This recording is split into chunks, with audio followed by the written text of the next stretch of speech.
We work for you. We are your elected employees. We're not your bosses. We're not in charge here. We work for you. And if you feel like that's cow crap, sir, I feel sorry for you. I doubt I'll run for re-election.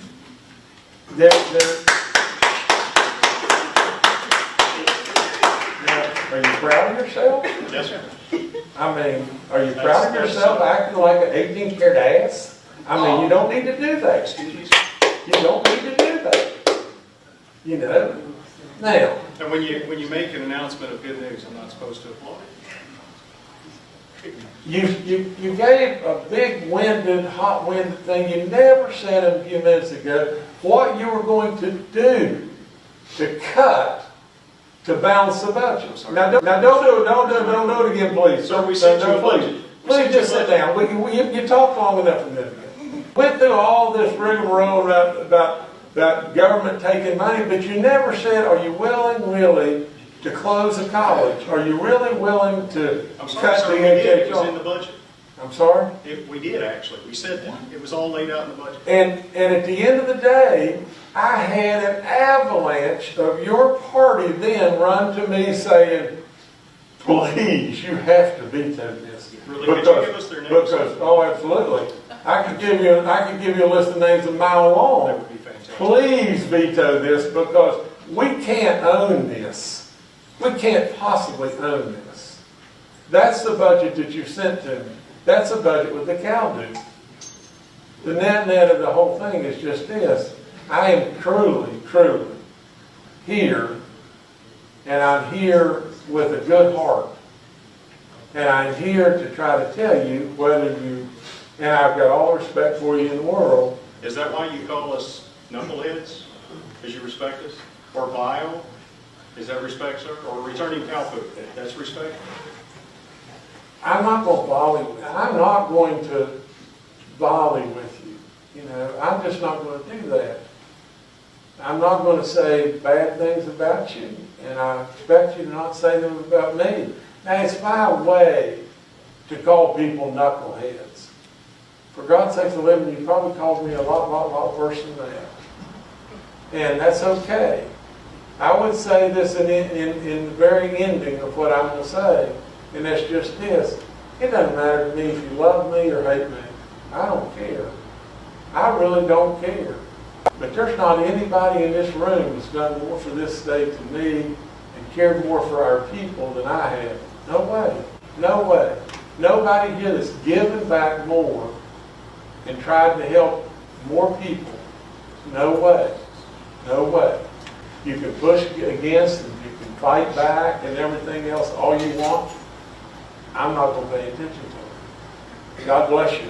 Be good. Thank you.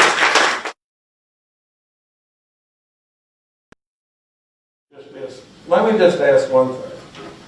And you know, because, you know, with a lot of you, I'm wasting my breath, you know, but I can tell you this. What if I came, and this is a most simple question. What if I came with that $10 million and I said, I want to spend $10 million in Berkeley, or I want to spend $10 million in Jefferson County, or whatever. I want to build a road. I'm going to create X number of jobs and we're going to build a road. Could you be against it? Let's just don't do them. And then tell me, how are you going to balance the budget? What are you going to do? What are you going to do? What are you going to do? What are you going to do about getting those teachers in the classrooms? What are you going to do? Nobody can tell me what to do. May I have microphone? Oh, sure. Because actually we did tell you what to do, sir, and you returned it to us with a pile of cow mess on top of it. If I remember But I don't correctly. grandstand. We don't. No, sir, I'm not grandstanding. I'm responding to what you said. You said nobody can tell you what to do. Actually, we did. We developed a balanced budget. And you returned it to us. And talk about grandstanding. You called this huge press conference, and you had all the high monkey bucks from the state out there. I'm using his rhetorical style. You don't see that. Anyway, and you returned it to us with a pile of cow feces on top of it. That's grandstanding. What it was.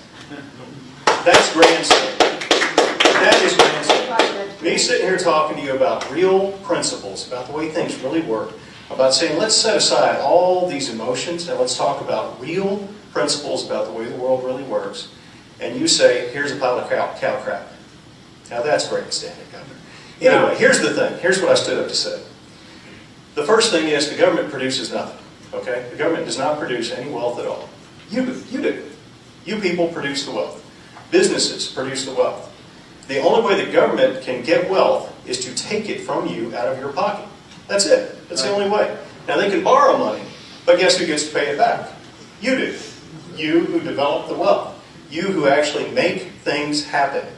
All the government can do is take your money away from you and redistribute it. Now here's the thing. The legislature did in fact pass these bills the governor's talking about. They raised your fees, they raised your taxes, and I say they because I didn't vote for it. I was one of those 8 people, and I'm honored to be one of those 8 people. Here's the thing. You can either use the money you've got, now that that's passed, now that the governor signed it, now that money is coming out of your pocket, now the government's hand is a little deeper into your pocket. Let's go ahead and use that money. Let's use it wisely. Let's use it according to the principles of fiscal responsibility, and let's build the roads. Let's repair the roads. Let's not put ourselves deeper into debt, put our grandkids deeper into debt, using money we don't have that's going to have to be taken from them later, because it's going to have to be taken from them because the government, excuse me, sir, I meant to say government. The government produces zero. That's all there is to it, okay? Now, so what you're talking about is you're talking about borrowing money, comes at interest, that interest has to be paid. You can either use the money you've actually got coming in, the way that you run your family budget, the way that you run your business budget, and you can actually do the job with the money you've got, or you can go deeper into debt. You can end up paying more money for the same work just to get it done a little bit faster. That is not fiscally responsible. What'd you say, Travis? So it's called gambling. It's not fiscally responsible. It is not what we're here for. You elect people to represent you, to represent your interest. We work for you. We are your elected employees. We're not your bosses. We're not in charge here. We work for you. And if you feel like that's cow crap, sir, I feel sorry for you. Thank you for your time.